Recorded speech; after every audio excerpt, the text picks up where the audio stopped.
Welcome. In front of me is a DOOGEE S80 and today I will show you how to enable the power saving mode.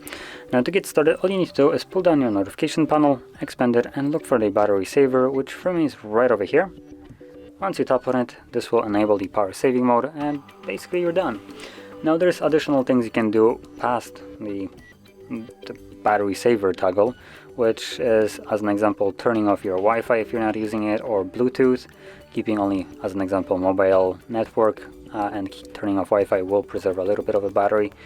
So that's one. Disabling location, and probably the function that will give you the most amount of battery is dropping down your brightness. So if you always maxing out your brightness, dropping it by like half will yield you several hours of battery. On this device it might be even more, considering how hefty the battery in here is. So yeah, battery or brightness will yield you a lot of battery life. So once you're done with the power saving, you can simply turn it off by tapping on the toggle again, and there we go, everything is now back to normal.